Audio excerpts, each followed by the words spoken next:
또 미국이라고 하는 나라가 이제 자유민주정을 운영하고 그 자유민주정의 소위 리더격인 나라로서 지금까지 이렇게 오는 데 있어서 중동이라는 지역에서 어쨌든 이스라엘은 그런 체제적인 차원에서나 그 추구하는 어떤 가치 이런 측면에서도 당연히 이스라엘에 대해서는 심정적으로 훨씬 더 그 가까움을 느끼는 미국 국민들은 많을 건데요. 근데 이제 여러 미국 국내 정치도 바뀐 것이 세대가 확실히 바뀐 부분이 있고 중동 출신 이민자들도 굉장히 많아졌단 말이에요. 네. 자유민주정을 운영하는 국가의 선출직 공무원들은 누구나 다 표 계산을 하죠. 자기의 이상, 자기의 철학, 자신의 어떤 리더로서의 이 국가를 어떻게 운영할 것인가 등등 물론 있겠지만은 결국은 마지막에는 표 계산을 안 할 수가 없는 것이고.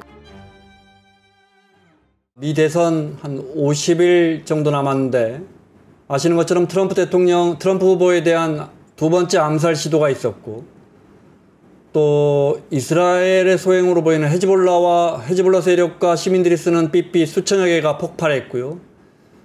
또 어제 오늘은 또 헤즈볼라 세력이 쓰고 있는 무전기가 지금 수백여 대가 폭발해서 14명이 숨지고 400여 명이 다쳤습니다. 여쭤볼 게 많습니다. 공주대 이문정 교수님 또 모셨습니다. 어서 오십시오. 네, 안녕하세요. 다이나믹하다고 해야 합니까? 이거는 일단 이스라엘이 한 것 같긴 해요. 부인도 인정도 안 하죠. 근데 늘 이런 식이잖아요, 이스라엘은. 그죠? 그렇죠. 뭐 명확하게 뭐라고 얘기는 안 하니까요. 네. 근데 뭐 정황상 아무래도 그렇게 추정을 할 수밖에 없겠죠. 예. 네. 근데 방식이 너무 놀라웠습니다. 네, 저도 굉장히 놀랐습니다. 왜냐면은 글쎄요. 일단은 이 정보력에 일단 어마어마하게 놀랐고, 예, 그 사이버 공격이 이제 갈수록 고도화하면서 이제 우리 같은 경우도 북한하고 이런 대치 상황에 있으면서 워낙 북한의 사이버 공격이라는 거는 뭐 전 세계에서 뭐 자랑할 건 아니지만 굉장히 수준이 높다고 할까?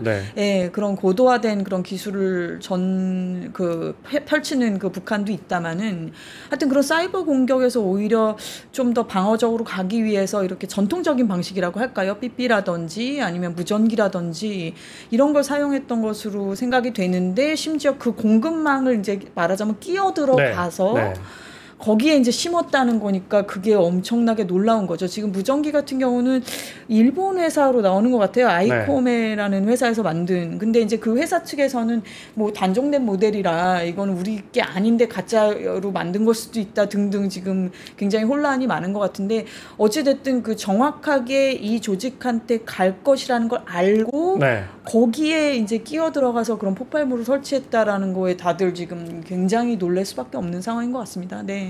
뭐 10개, 20개, 수백 개도 아니고 수천 개예요. 그러니까 헤즈볼라가 삐삐를 발주해서 그 대만제라면서요. 네, 타이완에서 만든 거라면서요. 어디서 어떻게 했는지 모르지만 다 듣고 있었다는 거 아니에요, 모사드가. 그죠? 네, 그리고 어느 단계에서 구입하는 순간 그 수입하는 그 과정에서 영화처럼 들어가서 그 배터리 있는 데다가 그 폭발. 그러니까 이게 정말 이스라엘 소행이라고 한다면은 그 정보력과 하여튼 그런 그 작전 수행 능력에 뭐 감탄할 일은 아니다만 하여튼 무서움을 다시 느끼는 거죠. 이스라엘이 이 작전 하기 전에 미국에 이야기했을까요? 미국이 워낙 지금 바이든 행정부 자체가 대선 얼마 남지 않았기 때문에 워낙 마음이 여러 가지로 복잡할 것이고 해결해야 될 문제들도 많고 한 상황에서 게다가 이제 그 이스라엘 지금 행정부와 또 바이든 행정부 간의 관계라고 하는 것도 그런 작전을 수행함에 있어서 뭐 미리 서로 사전 뭐 의견을 조율한다든지 뭐 작전을 이렇게 할 거라는 걸 공유한다든지 그런 거는 저는 별로 잘 생각이 안 됩니다. 그 시나리오는. 그 전에 이스라엘이 이제 이란 상대로 공격하거나 이럴 때도 사실 저희는 이제 외신 보도를 볼 수밖에 없으니까요. 근데 미국의 국무부에 알리긴 했다. 뭐 이런 식의 나오고 미국은 뭐 우린 그런 보고 받은 적이 없다 이런 입장이었거든요. 그렇죠. 공식적으로 이걸 인정할 수도 만약에 설마하니 그럴 일도 별로 없다고 저는 생각을 들지만 뭐 사전에 뭐 하다못해 통보를 받았다 할 지연정 그걸 뭐 인정할 수도 없을 것이고요. 미국 행정부 입장에서는 당연히 분명한 건 바이든 행정부에서는 50일 남았는데 제발 좀 그만해. 이런 분위기군요. 제가 생각했었을 땐 반가울 수는 절대로 없을 것 같습니다. 게다가 민주당 정부 입장에서는 지금 굉장히 곤란한 게 그 네. 지금 해리스 후보와 트럼프 후보를 가르는 그 지점들이 여러 가지가 있지만 그 지점 중에 하나 큰 그 덩어리 중에 하나가 그 분기점이 되는 것이 지금 이 이스라엘 그리고 이 가자에서 벌어지고 있는 여러 인도적인 상황들 네. 이것으로 지금 표가 갈라지고 의견이 갈라지고 나라가 지금 세대 간 내지는 무슨 계층 간 이런 갈등 상황들이 있는 와중에 이런 일이 이제 또 터지면 어떻게 보면 지금 우리가 선거 과정을 쭉 이렇게 반추해 봤었을 때 최근 그래도 1, 2주는 그나마 이 팔레스타인과 관련된 이스라엘 팔레스타인과 관련된 문제가 그렇게까지 전면에 나오지 네. 않았었던 그 사정을 다시 돌이켜 보면은 네. 이건 별로 민주당 입장에서 반가운 소식이 절대 아닐 것 같습니다. 네. 네. 관련해서 제가 기사를 교수님 오시기 전에 잠깐 본 것 중에 존 컬비 백악관 국가안전보장회의 소통보좌관 기자들에게 이거 알고 있었냐 물어보니까 참 애매하게 이야기합니다. 우리는 어떤 식으로든 어제나 오늘 사건에 관여되지 않았다. 그러니까 들은 거 없다. 이렇게 해석할 수 있을 것 같은데 더 이상 공유할 건 없다. 그러면서 또 뭐라고 빠져나가냐면요. 지난 며칠간 발생한 사건에 대해 어떤 수준으로라도 자세하게 설명할 수가 없다. 그러니까 이스라엘은 우리에게 이런 내용을 사전에 말하지 않았습니다. 이렇게 말하지 않아요. 말 안 했으면 그렇게 말해주면 편할 텐데 이런 문답은 참 좀 어떻게 보면 전략적 모국성이라고 할까 그걸 뭐 명확히 말해야 할 이유도 어떻게 보면 없겠습니다만 그 명확히 말을 했음으로 인하여 올 수 있는 리스크도 있을 거니까요. 이런 모호하게 넘어갈 수밖에는 없겠죠. 지금 행정부 입장에서는. 그러나 이게 이제 하여튼 대선 국면이기 때문에 특히 유권자들에게 어떻게 이게 이제 파장이 있을지 이제 이런 부분도 좀 귀추가 주목이 되긴 합니다. 미국의 유권자들은 어떻게 이 사건을 이 지금의 사태를 어떻게 봅니까? 예를 들어 하마스가 괜히 저 사달을 벌여서 저 응징되고 있다 이렇게 이스라엘 편으로 생각하는 유권자가 더 많을까요? 아니면 이스라엘이나 유대인들이 해도 너무한다. 팔레스타인의 인권은 어디 있느냐 이렇게 보는 유권자가 더 많을까요? 뭐 정확한 어떤 숫자를 제시하기는 쉽지 않은 질문입니다만은 그 이스라엘이라고 하는 그 작은 땅이지만 영토지만 그 땅에 대한 어떤 뭐 혹자는 집착이라고 말할지 모르겠습니다만 거기에 가지고 있는 그 애정이라고 하는 것은 그 가히 뭐 어느 나라 국민이면 뭐 또 영토에 대해서 그런 애정이 없겠습니까만은 그 유대인들이 가진 그 이스라엘에 대한 오죽하면 이제 시온주의라는 표현도 쓰잖아요. 그 시오니즘이라는 표현도 쓰듯이 그것은 정말 다른 어떤 나라에 비교해도 훨씬 더 강력한 그런 감정적인 감정적으로 훨씬 더 강력한 기제라고 보고요. 근데 어찌 됐던 간에 그 중동이라고 하는 정말 그 조건이 열악한 아무도 프렌들리한 나라가 아무도 없잖아요. 아무도 없는 그 지역에서 이 작은 영토지만 이것을 지켜가려고 했던 것에 대해서는 이해를 하죠. 충분히 미국인들이? 이해를 하죠. 충분히 이해를 하고 또 미국이라고 하는 나라가 이제 자유민주정을 운영하고 그 자유민주정의 소위 리더격인 나라로서 지금까지 이렇게 오는 데 있어서 이 중동이라는 지역에서 어쨌든 이스라엘은 뭐 요즘 워낙 회의적인 비판적인 말씀들도 많이 하시겠습니다만 그래도 어쨌든 정말 자유민주정 국가이지 않습니까? 그렇다고 치면 어쨌든 그런 체제적인 차원에서나 그 추구하는 어떤 가치 이런 측면에서도 당연히 이스라엘에 대해서는 심정적으로 훨씬 더 그 가까움을 느끼는 미국 국민들은 많을 건데요.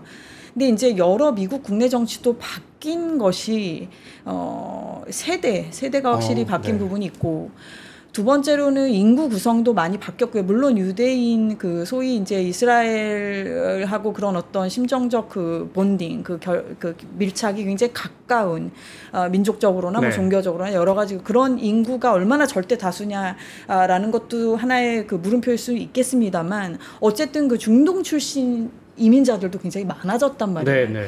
그러면 이제 종교가 이제 다르고 그쪽 아무래도 중동 쪽 분들이라는 건 이제 무슬림들이 많으시니까 그런 인구들이 미국에서도 곳곳에 특히 대도시나 뭐 이런 제조업들을 하는 곳들에서는 많이 늘어나 있는데 그럼 이게 소위 이제 자유민주정을 운영하는 국가의 선출직 공무원들은 누구나 다 표 계산을 하죠. 뭐 자기의 이상, 자기의 철학 자신의 어떤 리더로서의 이 국가를 어떻게 운영할 것인가 등등 물론 있겠지만은 결국은 마지막에는 표 계산을 안 할 수가 없는 것이고 그렇게 봤었을 때 이런 것들이 미묘하게 이제 바뀌는데 이 해리스 부통령이자 지금 후보 민주당의 후보 경우에는 지금 이 묘한 약간 저번 방송 때도 말씀드렸지만 묘한 지금 뭐라 그럴까요? 이 양쪽을 다 뭔가 편을 듣는 듯한 그런 지금 스탠스를 취하고 있고 또 그게 이해를 안 할 수가 없는 것이죠. 왜냐하면 그녀를 지금 지지하는 그 젊은이들 특히 이런 가자에서 벌어지는 인도주의적 참상에 대해서 굉장히 개탄하는 특히 뭐 콜롬비아 대학을 시작으로 해서 여러 이제 유수의 대학 캠퍼스들에서 벌어졌던 그런 시위들 지난 봄에요. 네. 맞습니다. 그럼 그분들을 끌어안고 또 가야 되는 그 표 계산도 있을 것이고 본인의 어떤 정치적인 이념 차원에서도 아무리 하마스가 당연히 잘못했죠. 10월 7일에 그렇게 한 거는 정말 이거는 뭐 무슨 말로 비판을 해도 모자랄 정도의 일이었지만 그래서 하마스를 격퇴하겠다라는 그 심정도 이해는 하지만 그러나 이렇게까지 지금 가자의 이 수많은 민간인들이 이렇게 피해를 받는다라고 하는 것은 이건 조금 굉장히 참 어렵죠. 이것을 지지하기가. 이스라엘 정부 당국은 물론이고 이스라엘의 매체들 뭐 영자 신문들도 보면 해리스에 대한 우려를 많이 하거든요. 이 사람 진짜 우리 편인가? 역대 미국의 지도자들과는 다르게 조금 너무 중립적으로 가려고 한다. 뭐 직접적인 해리스가 되면 재앙이 올 것이다 이런 표현도 쓴다고 하는데 그 말씀은 해리스가 자꾸 지금 말씀하신 그런 유권자들 특히 젊고 팔레스타인의 인권을 중시하는 유권자들 쪽으로 자꾸 뭐랄까 균형점을 잡고 있다는 뜻이고 그렇게 균형점을 잡는 이유는 그것이 득표에 더 유리하다고 생각하니까 뭐 쉬운 말로 양다리 과거에 이렇게 일방적인 유대인 편이었다는 미국의 지도자들이 그걸 반증하는 게 아닌가 싶어요. 그러니까요. 이 민주당이 본래는 이제 유대인은 어쨌든 소수 마이너리티이기 때문에 뭐 인구로 치면은 한 700만 좀 넘을 거예요. 750, 60 정도.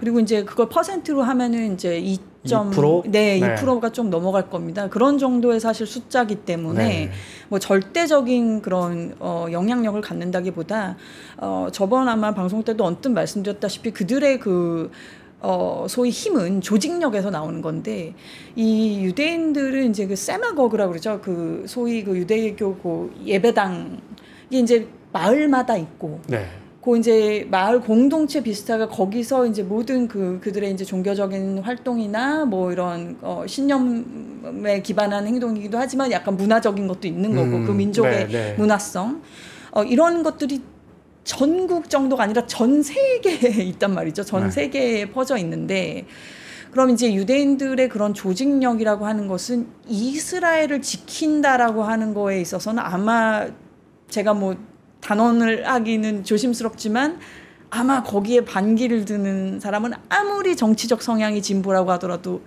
거의 찾기 힘들 겁니다. 이스라엘과의 어떤 그런 유대 관계. 물론 유대인들 중에서도 특히 뭐 헐리우드에서 활동하는 뭐 감독이라든지 뭐 예를 들면 제가 최근에 굉장히 감명 깊게 본 영화 중에 그 The Zone of Interest라는 영화가 있었어요. 그게 이제 홀로코스트 영화인데 잔인한 건 하나도 안 나오는 그런 영화인데 그 음향상을 받았더라고요. 근데 어쨌든 뭐 그런 감독도 유대인이기도 하다마는 그런 헐리우드는 아무래도 이제 진보 성향 인사들이 많잖아요. 스필버그도 뭐 신들러 리스트도 만들었다만 그런 이제 헐리우드에 있는 뭐 유대인들 출신들 중에서는 그래도 그 어떤 그 같은 인간들이니까 인간 대 인간으로서 느끼는 그런 괴로운 감정들을 표현하는 분들도 있다마는 그래도 at the end of the day 그래도 결론에 도달해서 정말 그렇다고 해서 그럼 이스라엘하고 하마스하고 당연히 이스라엘을 지킬 수밖에 없는 거고 그거에 대해서는 저도 제가 만났던 적어도 제가 아는 선에서는 없을 것 같습니다. 그거에 대해서는 어떤 하마스와의 어떤 적당한 글쎄요 공존 그 투 스테이트 솔루션이죠. 결국은 두 국가로 가는 방법이 현실적이겠다마는 어쨌든 지금 10월 7일 이후에 벌어지고 있는 일련의 사건에 대해서는 대단히 분노하고 있고 이것은 일정 정도의 그 자위권을 발휘할 수밖에 없는 국면이라고 하는 게 아마 많을 것이라고 생각합니다. 임 교수님 오셨으니까 꼭 드리고 싶은 질문이 이제 네. 요 부분입니다. 우리가 이제 미국이 왜 이스라엘에 저렇게 끌려다니나? 지정학적으로 이스라엘이 중요하니까요, 네, 그죠? 네. 이스라엘 없으면 미국이 중동 근처에서 어디 힘께나 쓰겠습니까? 네. 교두보라는 건 알고 있습니다. 네. 우리가 모르는 미국과 이스라엘의 관계 좀 설명 좀 해주십시오. 이거 어떻게 봐야 합니까? 네.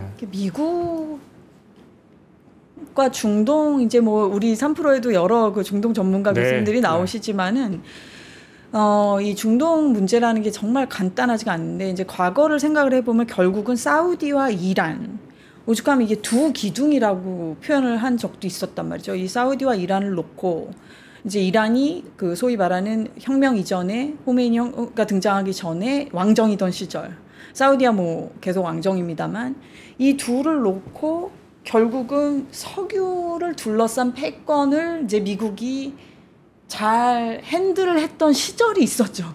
그런 시절이 있었는데 그거야 이제 뭐 지금으로부터 따지자면 50년대 뭐 60년대 이렇게까지 거슬러 올라가야 되는 얘기겠습니다만 어쨌든 70년대 이 석유 위기를 거치면서 특히 이란은 혁명을 통해서 이제 완전히 공화정으로 바뀌고 지금 그 이후로 이제 미국과 이란의 관계는 뭐 네. 너무나 어렵잖아요. 결국 미국의 입장에서 중동 정책이라고 하는 거의 핵심은 이스라엘과 이란인 거죠. 이 둘을 어떻게 할 것이냐. 이스라엘은 어떻게 보면 디폴트 값입니다만은 네. 이거를 뭐 어떤 미국 대통령이라고 해서 그럼 이스라엘하고의 관계를 뭐 소원한다든지 좀 균형을 찾으려고 했던 대통령은 있었을지언정 그 균형이라는 건 팔레스타인과의 문제죠. 결국은 네. 조금이라도 균형을 찾으려고 하는 대통령들이 있었을지언정 그래도 이스라엘은 우리 편인 거고 무조건 이 이란을 어떻게 할 것이냐가 지금 계속 업앤다운이 지금 있는데 이제 사우디와의 관계도 다소 이제 업앤다운이 있지만 그래도 사우디는 어찌 됐든 간에 우방이라고 네, 봐야 되는 네. 것이고요. 이런 약간 삼각 구도죠. 그래서 중동 정치를 얘기할 땐 결국 이스라엘, 이란, 사우디를 놓고 얘기를 해야 된다고 생각을 하는데 어쨌든 그 이스라엘이라는 나라가 48년에 생겼을 때 제일 먼저 인정한 것도 미국이고 네. 당시 네. 이제 트루만 대통령 때요. 그리고서는 뭐 약간의 굴곡은 있었습니다. 예를 들면은 뭐 오바마 대통령 때만 이제 좀 상기를 해보더라도 오바마 같은 경우는 예를 들면 이제 이스라엘 그 이제 안에서도 그 뭐라 그럴까 이제 굳이 그 표현을 빌려 쓰자면 식민이라고 표현을 할까요? 이제 이스라엘 사람들을 밀어 넣어서 네, 네. 생활하는 그런 것들에 대해서 이제 오바마도 약간 비판하는 듯한 그런 스탠스도 취한 적도 있었고 이런 정도의 이제 굴곡이란 말씀입니다. 네. 제가 말씀드리고 싶은 그 업앤다운은 디폴트 값이지만 조금 네. 다소, 네. 무게 중심이 살짝 옮겨가는 살짝 정도다. 그래도 네. 왜냐하면 이제 진보 성향의 이제 정부다 보면은 그래도 약간 인도주의적인 것들 어떤 그런 가치관적인 그러니까요. 측면을 이제 외교 정책에서도 발현을 해야 되니까 그런 정도의 이제 차이들이 발생을 하는데 어찌 됐던 간에 뭐 클린턴 때라든지 아니면 그 전으로 올라가면 이제 지미 카터 때 이제 이스라엘하고 이집트를 화해시키고 뭐 클린턴 때 뭐 요르단하고 화해시키고 근데 이러면서 이제 트럼프로 와가지고는 UAE 이제 아브라함 협정이라고 하죠. 네네. 그래서 이렇게 해가지고 하는 와중에 이제 사우디 내지는 다른 아랍 국가들하고도 좀 더 친해질 수 있으려나 하는 시점에 이게 터졌단 말이에요. 그래서 이 하마스가 10월 7일에. 그러니까 하마스나 이란 입장에서도 보고 있었겠죠. 이게 돌아가는 게 이게 좀 불리한데 내지는 여러 가지 계산들을 했었을 거라고 추정을 하고 어쨌든 결국은 한편 뭔가 이게 지금 트레이드 오프가 있는 거죠. 네. 사실은 다 잘 지내면 너무 좋겠다마는 결국은 이스라엘과 이란이 하늘 아래 그 둘이 머리를 네, 맞대고 네. 살 수 없는 존재란다면 네. 이런 식으로밖에 자꾸 안 되는 그 사이클이 좀 발생을 하는 거죠. 네. 그게 좀 안타까운 일인데, 그러니까 민주당 입장에서는 이 JCPOA도 이제 오바마 때 했었고, 해서 이거를 이제 바이든 때 다시 잘 살려보고 싶었겠지만 트럼프 때 탈퇴를 했으니까요. 네. 뭐 그것도 이제 이만저만해서 여의치가 않았고 게다가 지금 이런 전쟁 상황이 계속 되면은 아마 민주당이 다시 재집권을 하더라도 그렇게 간단하게 이란하고 이란은 매우 원할 겁니다. 여러 가지 이유로. 네. 지금 대통령도 바뀌었고 근데 그럼에도 불구하고 국내 정치적으로 그렇게 쉽지는 않을 거라고 보고 그 국내 정치적으로 그렇게 쉽지 않은 이유는 역시나 그 유대인들이 가지고 있는 조직력 표도 표지만 역시 그 경제력이죠. 예, 경제력으로 네. 그 각 캠프의 그 레버리지를 갖고 있기 때문에 그런 차원에서 봤었을 때는 아마 어떤 쪽도 공화당 뭐 트럼프 대통령이 아예 대놓고 그럴 것이고 설마니 민주당이 재집권을 한다 하더라도 다시 이란하고 화해를 하기를 우리 입장에서 해주면 너무 좋죠. 근데 그게 쉽지만은 않을 것 같습니다. 지금 네, 국면에서는. 네. 예. 일전에 이 자리에 출연해 주신 이제 전 네. 우리 이란 대사님이 그런 말씀, 페제스키아는 개혁 개방을 추구하고 있지만 이 개혁 개방이 실패하면 하메네이 최고 지도자로부터의 네. 그 압력도 이겨내야 되니까 어떻게든 핵 협정을 미국과 하려고 할 것이고 네. 해리스가 되면 본인은 매우 긍정적으로 핵 협정이 다시 이루어질 가능성이 높다 이렇게 긍정적으로 보시던데 그거는 이제 민주당 정부는 당연히 원할 것 같고요. 페제스키안 대통령이나 이란도 그걸 원한다면 그건 되겠죠. 중요한 건 이스라엘인데 이스라엘은 네. 왜 또 이걸 그렇게 못마땅해 한다고 할까요? 제가 표현을 네. 하기가 어려운데 이 구도는 우리가 어떻게 이해를 해야 합니까? 이스라엘과 이란. 아예 그 이란이란 나라는 나라도 아니니까 협정하지 마. 핵 갖고 있어도 우리가 다 물리칠게 이런 거예요. 이거 어떻게 봐야 되는 거예요? 이게 이제 아랍하고 또 이란은 결이 또 다르잖아요. 네, 네. 이란 여기는 이제 페르시아 제국의 정말 후예들이고. 아랍이라 그러면 기분 나빠. 네. 그래서 이 페르시안 걸프냐, 뭐 아라비안 걸프냐, 그 앞에 걸프 우리 말로는 이제 걸프만 뭐 걸프 하는 얘기지만 그 지명 가지고도. 미국에서도 미국 학자들도 그거를 쓰는 게 달라요. 어떤 사람들은 페르시안 걸프라 그러고 어떤 사람은 아라비안이라. 그거부터가 벌써 자기들의 그 약간 정치적 그 관점을 조금 드러내는 측면이 있죠. 네. 어쨌든 우리 말로 걸프만이라고 하죠. 그냥 편의상. 그 걸프만 앞에 있는 이란이라고 하는 엄청난 정말 제국의 후예들. 그리고 이 참 왕정을 했지만 우리가 다 알다시피 그때는 막 하다못해 뭐 이란의 테헤란에 뭐 이렇게 미니스커트 입은 여성들이 있는가 하면 뭐 그랬었다라고 하잖아요. 아까도 말씀드린 미국의 입장에서 이란을 오죽하면 두 개의 기둥 중에 하나라고 보던 시절도 있었던 거니까요. 그랬는데 하여튼 이런 지금 나름대로 그 국가관이 중요한데 우리가 가지고 있는 대한민국이라고 하는 나라에 대한 국가관. 우리는 뭐 정당은 그 다음이죠. 한참 그 다음이죠. 나라가 먼저고 당연히. 네. 근데 예를 들면은 뭐 중국도 그렇고 북한도 그렇고 그들은 당이 먼저잖아요.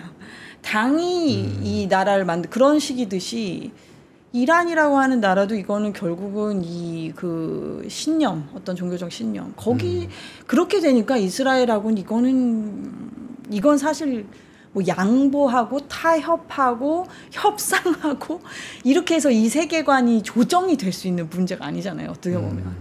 저는 굉장히 어렵다고 봐요. 이게 그냥 아랍 국가들 아까 이집트 뭐 조르단 뭐 UAE 이런 수준하고는 전혀 좀 질적으로 차이가 크다고 보고 물론 저보다 훨씬 더 우리 3프로에 나오는 대단한 중동 전문가들이 많으시기 때문에 제가 그냥 국제정치학자로서 아는 제 식견 안에서 말씀을 드립니다만 제가 하여튼 생각했을 때 이란과 이스라엘은 정말 근본적으로 너무 맞아지기가 너무 힘들고 결국은 이거를 양쪽이 다 내려놓을 수 있을 정도의 정부이면서 미국이 중재를 해줄 수 있다면 그 세 변수가 다 맞아야 될 거예요. 근데 지금 네타냐후 정부 전혀 그게 아니잖아요.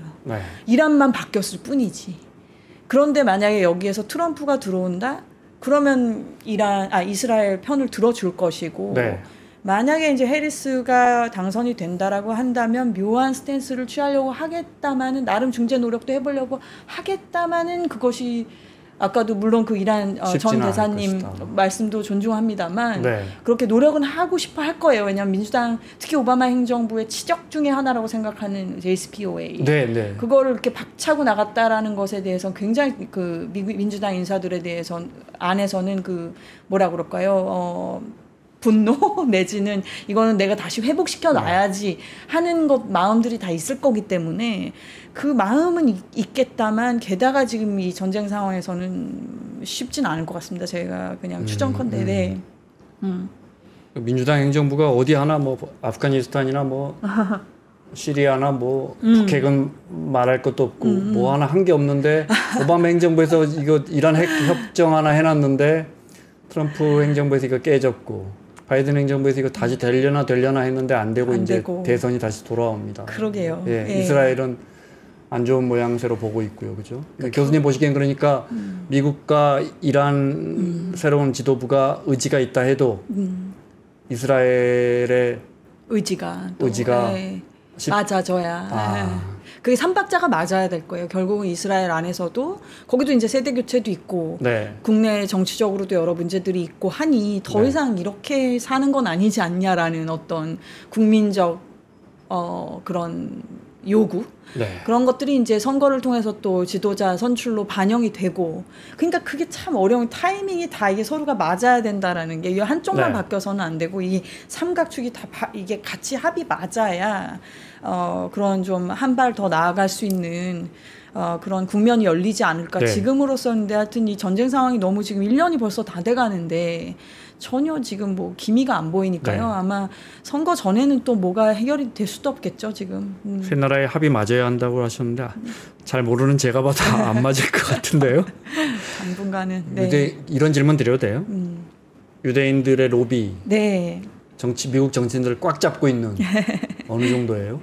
글쎄 이제 이 유대인들 조직 중에 그 AIPAC이라는 게 있습니다. 이게 네, American Israeli Public Affairs Committee 이런 거의 약자인데 아까 이제 많이 들어봤습니다. 네, AIPAC 많이 다 들어보셨고 아마 뭐 역대 오바마 대통령도 갔었고 다 뭐 미국의 어지간한 대통령 내지는 뭐 정치인들은 불러주면 가야죠. 안 가면 혼나는군요. 네. 가야죠. 당연히 가야죠. 예. 네. 당연히 가야 되는 그 모임이라고 보고 사실 우리 그 한인들도 벤치마킹을 많이 하시려고 하고 있어요. 코리안 아메리칸들도. 네. 제가 알기로는 우리 또 방송에 여러 나오시는 또 분 중에 이제 한인 그 유권자 센터라는 조직도 네. 있기 때문에 요컨대 이제 그 이스라엘을 지켜야 된다. 이거는 제가 정치적으로 성향이 아무리 왼쪽이건 오른쪽인 건 미국 안에 있는 유대인들이면 대체적으로 다 그거는 거의 예외 없이 동의할 수밖에 없는 사안이라고 아까 말씀드렸듯이 그것으로 이제 뭉치는 거거든요. 그것으로 뭉쳐서 그리고 그들은 세마고그나 아까 말씀드린 그런 종교적인 그 조직들이 쫙 다 있기 때문에 전국 조직이 네. 그게 모빌라이즈 이제 동원하기가 용이하죠. 우리 어떻게 보면 한인들보다 더 용이할 수가 있죠. 우리도 뭐 한인회도 있고 하지만 사실 이제 우리 한인회 같은 경우도 이런 수준은 아니니까요. 뭐 이게 하나의 무슨 이렇게 탑다운으로 쫙 이렇게 모이는 거 수준은 네. 아니니까. 그러니까 이제 이 유대인들은 그런 조직이 있고 그러다 보니까 예를 들면은 뭐 본인들이 어떤 원하는 그런 사안이 있다. 그러면 그 미국의 그 정치라는 게 탑다운인 부분도 분명히 있지만 굉장히 바텀업적인 부분도 네. 있는 거를 반증하는 게 이런 조직들인 게 그럼 이런 조직들은 이제 로비를 할 때도 뭐 물론 유대인들이 금권이 있으니까 네. 금권으로 로비를 하는 부분들도 있지만 요 말하자면 우리 동네의 국회의원을 찾아가서 넉넉넉 하고 캐피털 찾아가가지고 네. 아 우리 동네 의원님 누구 되시죠? 우리 동네에 요만큼 정도 우리가 살아요. 근데 이제 우리는 이런 걸 원해요. 이런 이제 소위 말하는 풀뿌리 로비죠. 네. 이거는 뭐 민주정을 운영하는 국가라고 한다면은 상당히 사실 당연히 말이 되는 로비인 것이고 이런 게 강력하단 말이죠. 이 유대인들의 그 아주 지혜로운 거죠, 사실. 미국의 그러니까 그 예배당을 중심으로 우리가 아는 건 뭐 돈 있으니까 금권으로 쫙 해갖고 합법적인 선 안에서 이렇게 네. 의원들 맡아도하거나 아니면 네. 지원하거나 이런 것도 있지만 네. 밑에서 그렇게 그렇죠. 예배당이나 이런 데서 가서 동네에서 이게 결국 동네 모임이잖아요. 아주 네. 쉽게 말을 하자면 그러니까 정치 참여를 그렇죠. 네. 과 이렇게 체화돼 있군요, 그렇죠. 이 사람들은. 그러니까 그런 걸 우리 한인분들도 이제 1세대 분들이 많이 이제 벤치마킹 하셔서 네. 특히 우리 차세대 우리 한인들에게 많이 그런 그 프랙티스를 하게 하시려고 노력도 하시는 분들이 워싱턴 중심으로 많이 있으신데요. 네. 그러니까 이제 우리도 사실 그런 걸 벤치마킹 해볼 필요가 당연히 있죠. 우리도 왜냐하면 이제 미국이라고 하는 나라가 물론 우리의 동맹이고 절대적으로 이제 서로 가치나 이익이나 공유하는 부분들이 있지만 결국은 이 민주국가, 민주정을 운영하는 국가들 아까도 말씀드렸듯이 거기에서 선출된 공무원들이라는 거는 그 내 지역에 바로 있는 네. 유권자의 말을 안 들으면 그게 이상한 사람이겠죠. 네. 네. 그러려면 정치인을 안 해야 되겠죠. 그러니까 그런 아주 나한테 체감이 확 오는 네. 그런 방식으로 말씀하신 대로 정치가 체화돼 있고 정치적인 활동이 체화되어 있는 그 지혜롭게 적은 숫자를 가지고도 그 레버리지를 활용을 해왔던 사람들이기 때문에 똑같이 10명이 찾아와도 네네. 사람 마음이라는 게 일단 부유할 거고 도네이션도 많이 할 거고 네. 한인 단체가 오던 뭐 히스패닉 단체가 오던 뭐 저 아프리카계 어디 단체들이 수도 없이 상원의원이든 하원이든 찾아올 때 딱 그림이 그려지는 것 같아요. 네. 잘은 몰라도 유대인들 일단 그 빵모자 한번 쓰고 계시고 어르신이 예의 바르게 접근해서 도네이션 많이 하고 합리적인 주장하고 이렇게 하다 보면 뭐 나쁘게 표현하면 뭐 경제 이론에서 뭐 포획 네. 이론이라고 하는데 네. 아무래도 그 마음이 가지 않겠어요? 정치하는 사람들이. 그렇죠. 그건 뭐 실제적인 압박이죠. 실제적인. 네. 이건 뭐 설득이라고 할 수도 있다. 네. 설득이죠. 설득이고 네. 이제 어떤 그건 사실 매우 타당한 압박인 게 뭐 네. 나는 표가 있지 않느냐 네. 너의 지역에서라는 얘기인 거니까 그거는 뭐 미국이란 나라가 워낙 이민자들로 이루어진 다인종 다민족 사회이기는 합니다만 네. 거기서도 이런 어떤 정치적인 그 결단력을 보여주는 그런 점에서는 많은 지금 이제 소수민족들 유색 인종들도 이것을 이제 벤치마킹 우리 한인 말씀도 네. 말씀드렸지만 하려고 하는 것이 그동안 그들의 어떤 그 서바이벌 살아오는 그 지혜였던 거죠. 그 민주국가 안에서. 네. 유대인들의 옳고 그름을 떠나서 이런 건 우리가 좀 배워서 네, 우리가 뭐 경제력에 비해서 민주주의로서. 너무 정치력이 없거든요. 해외에 나가 있는 우리 교민분들이 교수님 미국에서 오래 공부하셨지만 네. 알겠습니다. 네. 미 대선 이야기하겠습니다. 네. 그중에서 또 트럼프 후보 이야기하겠습니다. 네. 암살 아유, 네. 시도 두 번째 있었고 아니 근데 그 전에 대단한 분이에요. 참 그 와중에 골프 치러 가. 진짜 이 멘탈은 진짜 네, 네. 일단 놀랍습니다. 표심에 영향이 있을 거라고 보십니까? 글쎄요, 이거를 참 뭐라고 이런 짤 말씀드리기도 조심스러운 게 이게 결집하는 부분이 있죠, 당연히. 네. 우리 첫 번째 그 총격이 있었을 때 정말 아슬아슬하게 다행히 생명에 아무 지장이 없이 그렇게 됐습니다만 그때도 이제 확 결집되는 그런 모양새가 있었잖아요. 근데 이제 그것을 조금 텀을 길게 놓고 보니까 또 지지율에 이게 결정적인 무슨 영향을 미쳤다라고 판단하기는 어렵단 말이죠. 그런 숫자적인 증거도 없고. 네, 네. 그러니까 이번 사건 같은 경우도 당연히 지지하시는 분들한테는 다시 결집하고 거봐 역시 지켜줘야 해. 네. 우리가 트럼프를 지켜줘야 돼. 그러겠죠. 하는 분들도 네. 있으시겠지만 또 한편으로는 좀 가운데 있으신 분들은 아니 이게 한 번은 그렇다 치고 왜 두 번이지? 이게 뭐 세 번, 네 번이 돼선 절대 안 되겠지만 그렇다라고 한다면 이게 뭐가 문제인 걸까? 물론 미국의 총을 소지할 네, 수 있다는 네. 이거 아주 근본적으로 이걸 문제 삼는 사람들도 있을 것이고 아니면 트럼프 캠프 쪽에서 오히려 스스로 얘기를 하고 있는데 왜 우리만 공격을 당하냐 지금 민주당 쪽에서는 왜 안 당하고 이런 어떻게 보면 좀 머스크가 그 이야기 해가지고 또 그 좀 심하게 말했더군요. 이건 네. 참 이건 네 아무튼 네 그런 리액션도 있었습니다만 또 그런 식의 반응을 심정적으로 또 동요하시는 분들도 있을 거란 말이에요. 그러게 네, 네. 뭔가 이상하네 왜 그러지?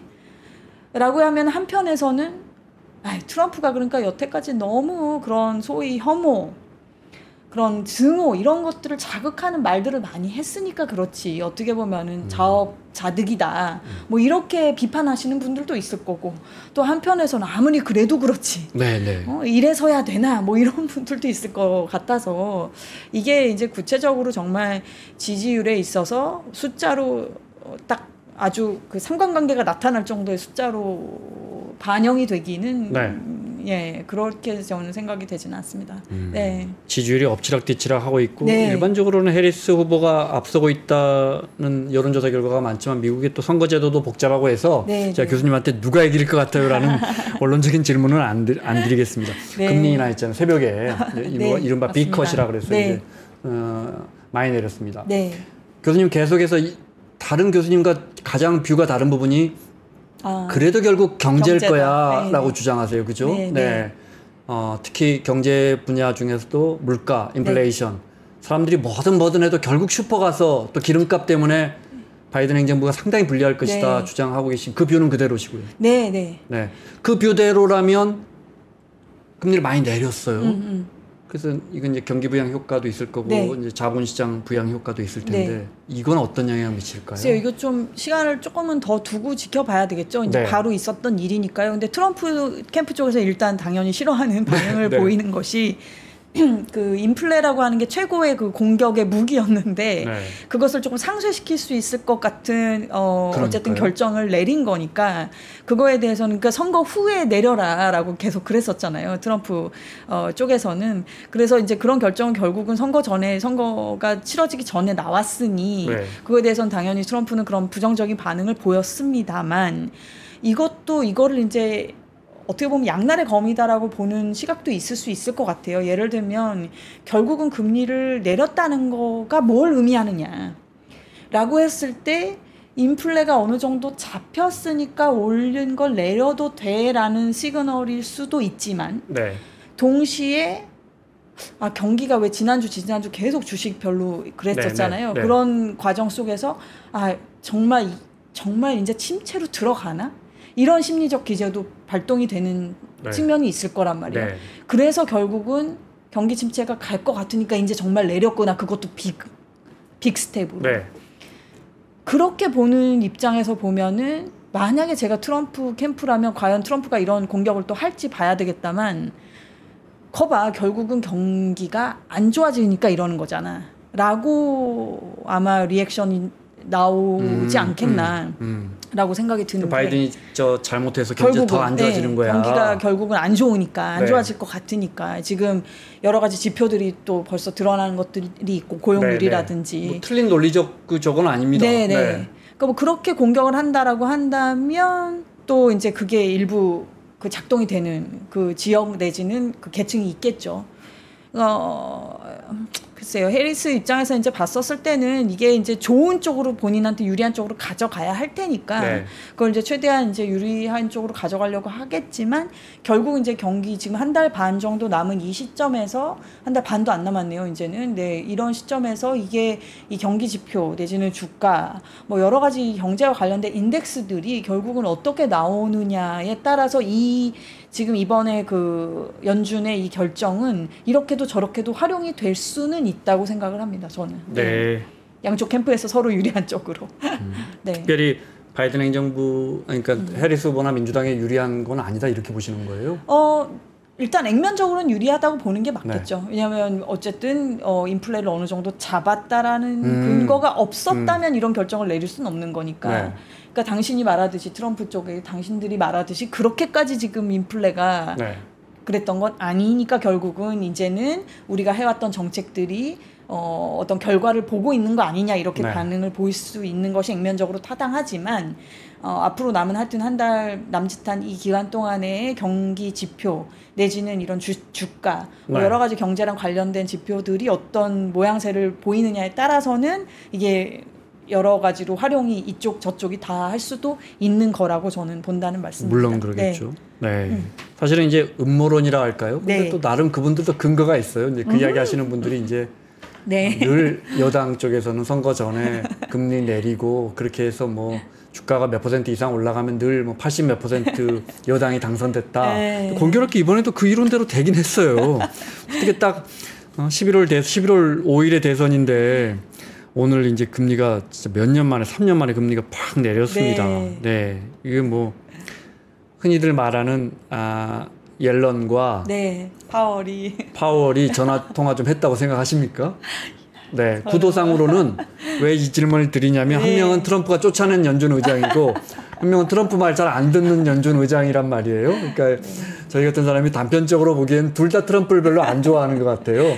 근데 공교롭게 오늘 내렸단 말이에요. 그것도 크게 내렸어요. 정말로 뭔가 해리스 후보에게 선물을 안긴 셈인데 결과로 보면 이 구도는 어떻게 보십니까? 미국 연준의 결정이라 그러는 거는 뭐 미국 국내 경제는 말할 것도 없고 전 세계 경제에 영향을 미치지 그럼요. 않습니까? 네. 저도 네. 사실 금리 내리기만 못 빠지고 기다리고 있는 채무자 중에 하나인데 네. 그렇게 생각을 슬픈 했었을 소식이군요. 때 네. 네. 뭐 대부분 다 네. 그런 채무를 안고 그럼요. 사시는 분들이 네. 많으시죠. 근데 네. 그러다 보니까 저도 언제 내리나 오늘 내리나 내일 내리나 그런 사람이 뭐 한두 명이 그럼요. 아니셨을 거 네. 아니에요. 그런 결정이 얼마나 큰 영향을 미친다는 걸 아는 소위 말하는 공직자분들이 그런 너무 선거공학적인 판단만 안 하셨을 거라고 그거에만 입각해서 판단하시진 않았을 거라고 믿고 싶습니다. 아, 네. 원론적인 답이 돌아왔습니다. 네, 그러겠죠, 당연히. 네. 네. 교수님이 저 핵문제 전공하셨잖아요, 국제정치학에서. 네, 원자력을 오래 했습니다. 네. 제가 미리 말씀을 드렸는데 북한이 우라늄 농축 시설을 공개했어요. 네. 트럼프 행정부나 그러니까 차기의 미국의 지도자가 누가 되느냐 이 질문 전에 네. 이거는 도대체 어떻게 봐야 할까요? 남들은 다 쉬쉬하면서 핵을 만들다가 하다 안 돼서 이제 우라늄 농축 시설 우린 이렇게 핵탄두를 만들 수 있는 핵을 여기서 만들고 있어라는 걸 네. 자랑하듯이 공개했어요. 그렇죠. 이건 네. 어떻게 봐야 합니까? 그러게요. 이 시점에요. 네. 이 시점에 농축 시설이라는 건 사실 우리가 이제 위성 사진 판독들을 하잖아요. 이제 뭐 당연히 우리나라에서도 여러 기관이 그렇게 하고 있고 뭐 해외에서도 그렇게 하는 기관들이 있고 이 농축 시설이라는 건 이제 원심 분리기가 몇 개 들어가느냐 대충 이제 그 소위 말하는 그 경납고 건물의 사이즈를 보고 이제 우리가 추정을 하고 네, 네. 아니면 이제 위성 사진을 봤었을 때 그 예를 들면 영변으로 치면 그 옆에 이제 강물이 흐를 때 그 강물 온도가 변하는 거라든지 이제 이런 걸로 이제 역산을 한단 말이죠. 네, 네. 어느 정도의 그 능력치가 있겠다. 그러면 이 능력치로 봤을 때 뭐 1년이면은 몇 개 정도가 나오겠다 등등 이런 걸 이제 역산을 할 뿐이지. 네. 그걸 정확하게 사실을 알 수 있는 건 아닌데 그리고 어느 나라도 그걸 공개하진 않죠. 갖고 있는 시설을. 네.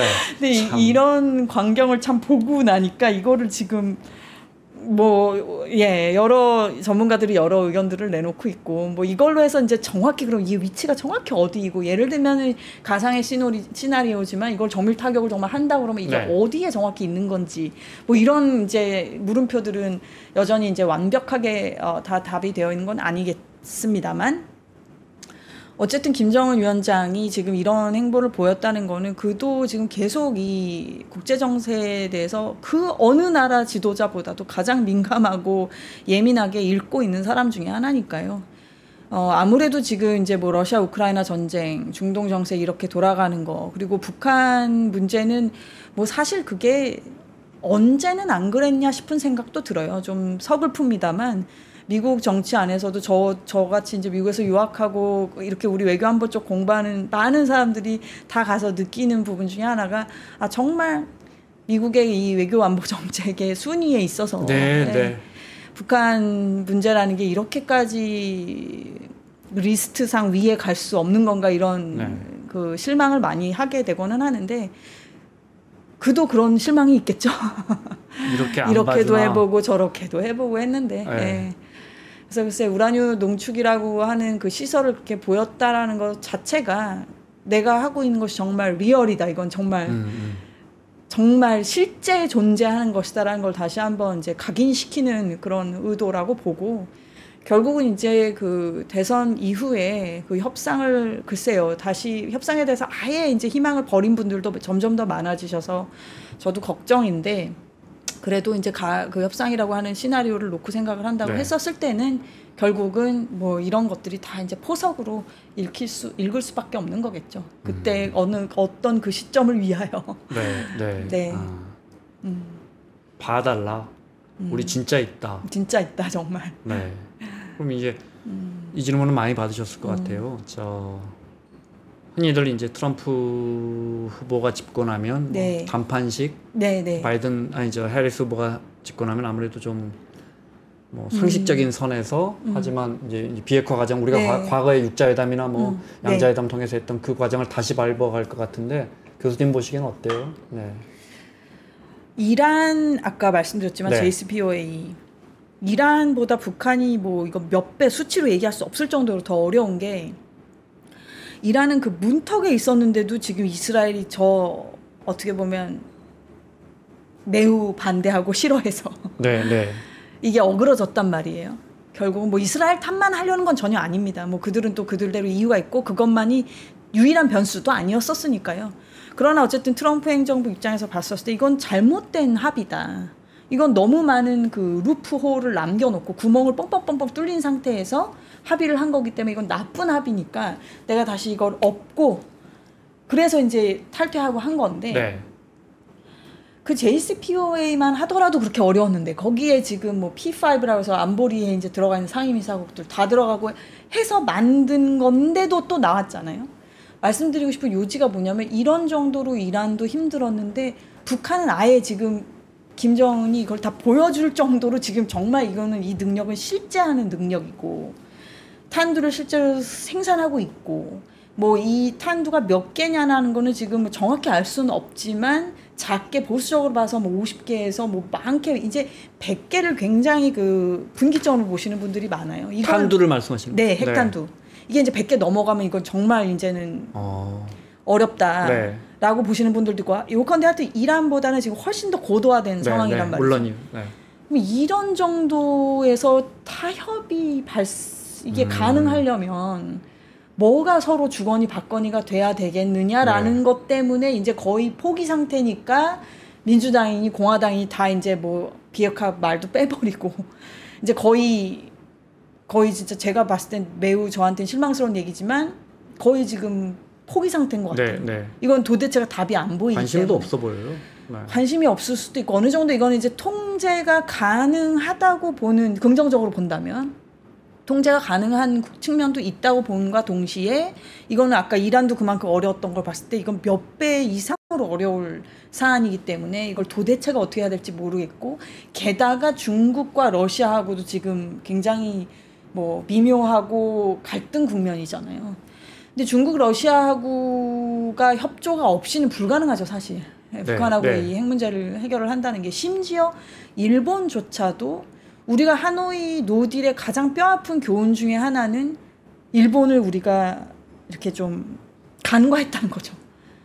일본이 왜죠? 여기서 스테이크 홀더였나? 이렇게 생각하시는 국민들 많으실 거예요. 왜? 쟤네가 왜 여기서 지금 일본이 어떤 변수였습니까? 저는 하노이 노딜에서 당시 아베 정부잖아요.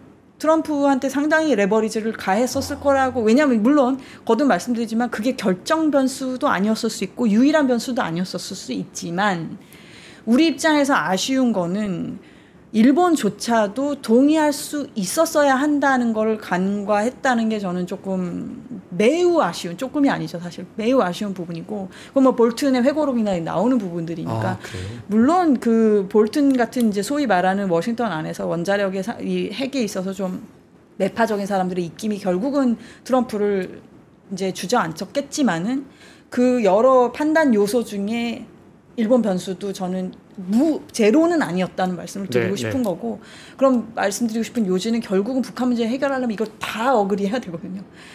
그러니까는 이란, 이스라엘도 이렇게 어려운데 하물며 지금 여기 러시아, 중국, 일본까지 다 서포트를 받아서 미국을 설득을 해가지고 지금 가야 하는 형국이라 너무 진짜 어렵지만 또 가야 할 길이고요. 왜냐하면 아니면 제가 이제 제일 저 개인적으로는 싫어하는 시나리오가 결국 북한하고 미국하고 1대1로 군축? 이거는 대한민국 입장에서 용납할 수가 없는 시나리오라고 저는 생각하기 때문에 그런 시나리오만큼은 주한미군을 철수한다든지 이렇게 하고 북한의 군축이나 비핵화 요 시나리오를 말씀하시는 거죠? 그렇죠. 예를 들면 뭐 주한미군 철수는 조금 별개라 치더라도 우리는 이제 핵무장 국가가 아니니까요.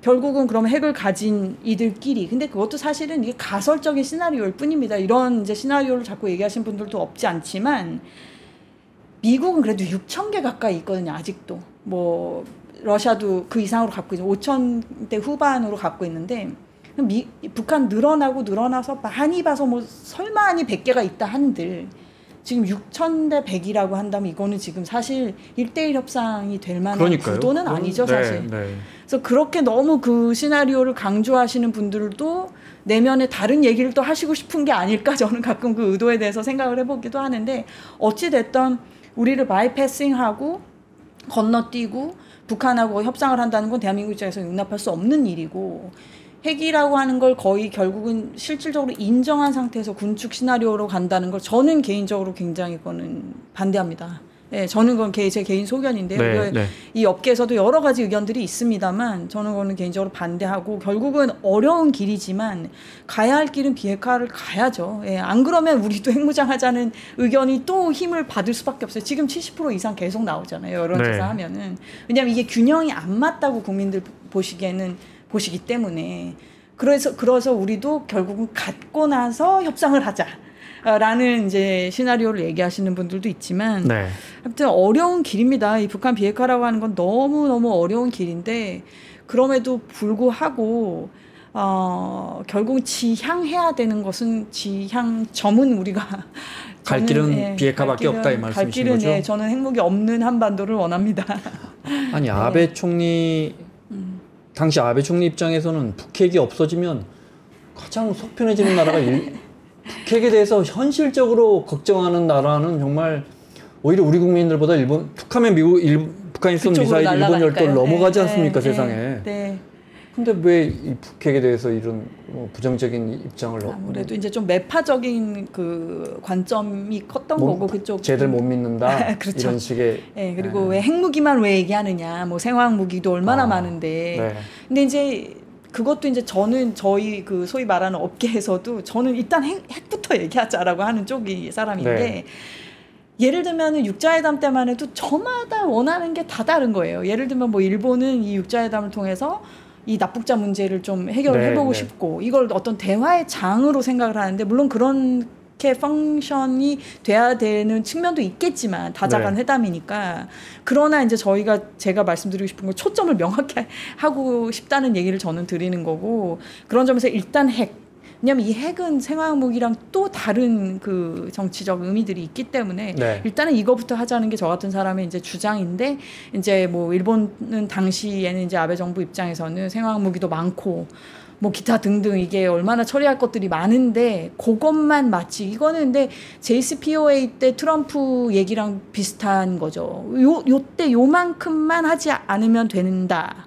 그 다음 건 어떡할 건데 트럼프가 이렇게 나온 거니까요. 그 다음에 개발하는 거 협정기간 끝나고 나서는 어떡할 건데 그 구멍 숭숭 뚫려 있잖아 라는 얘기를 한 거라서 결국은 이런 매파적 관점을 갖고 있는 정치인들은 저 같은 사람 입장에서 봤을 때는 정말 하고 싶은가 라고 질문을 던지게 되죠. 저 같은 사람 입장에서는. 그런 말씀도 하시더라고요. 어떤 전문가분들은 이란이라는 나라가 핵을 포기했던 이유는 핵만 있는 게 아니고 그 나라는 일단 기본적으로 석유가 있고 세계에서 네 번째로 석유가 나오는 나라고 문화력 갖고 있고 페르시안 문명을 만든 사람들 은근히 제조업도 1차 산업이지만 상당히 있다. 1, 2차 산업이지만 그래서 이제 그 핵을 레버리지로 해서 산업을 일으킬 생각을 했지만 북한 입장에서는 핵밖에 없지 않느냐 더 어려울 것이다 이야기를 하더라고요. 그렇죠. 어떤 인센티브가 이들에게 설득이 될지 뭐 체제 보장이라고 하지만 그럼 언제는 안 했나요 체제 보장을 그렇잖아요. 그래서 참 그런 이제 원론적인 얘기만 계속 뱅뱅 돌다 보면은 양쪽이 결국은 다 어쩌면 아무도 안 하고 싶었던 게 아닌가 저는 씁쓸하게 그런 생각을 하노이에서요. 하노이도 그렇고 그 전도 그렇고 결국은 아무도 진심은 아니었던 게 아닌가. 사실이라면 이런 슬픈 정말 생각이 듭니다. 그 짐작이 사실이라면 진짜 어려워지는 겁니다. 조금만 여쭤보고 마무리를 해야겠는데요. 교수님 먼저 말씀하셨으니까 예민한 문제인데 이제 핵 전공하셨으니까 우리 자체 핵무장론에 대해 우리 뭐 한반도 비핵화를 원하시는 우리 국민이 훨씬 많겠지만 핵무장론 반대하시는 이유는 어떤 거예요? 저는 핵무기라는 거는 줄여야 된다고 생각하는 사람이에요. 왜냐하면 이게 우리 1대1 구도에서 균형만 놓고 생각하시면 그런 주장이 많이 타당하죠. 근데 이 절대 숫자라는 게 있잖아요. 이 변수가 자꾸 늘어나는 거란 말이죠. 이 핵단두라는 게 가만히 놔둔다고 얘가 가만히 잘 있으면 모르겠는데 여러 물리적 변수가 있을 수도 있고 어떤 변수를 왜 자꾸 늘리려고 하는지 우리가 그 북한의 핵에 대한 억제력은 다른 방법으로도 저는 갖고 있다고 생각하고요. 우리가 꼭 갖지 않아도 우리가 자체적으로 갖고 있지 않아도 근데 왜 우리 스스로 그런 위험을 또 유발할 수 있는 변수를 만들려 하는가. 그리고 대한민국이 만들게 되면은 정말 이거는 일파만파일 겁니다. 일파만파일 거라서 일본도 뭐 주변국뿐만이 아니라 많은 다른 나라들한테 미칠 파장이 크기 때문에 저는 대한민국이 우리 인류 역사에 그런 족적을 남기는 것에 대해서는 좀 반대합니다. 네. 알겠습니다. 자, 50일 앞으로 다가온 미 대선 관련해서 또 여기 또 미국과 이스라엘 관계 헤즈볼라에서 여러분 아시다시피 삐삐도 터졌잖아요. 무전기까지 터지고 있다는데, 네, 그 관련해서 미국과 이스라엘 관계까지 오늘 임은정 교수님과 함께 전망해봤습니다. 교수님 미 대선까지 좀 저희가 계속 좀 네. 모실게요. 네, 나와서 감사합니다. 또 깊은 내용 알려주십시오. 오늘 말씀 고맙습니다. 네, 감사합니다.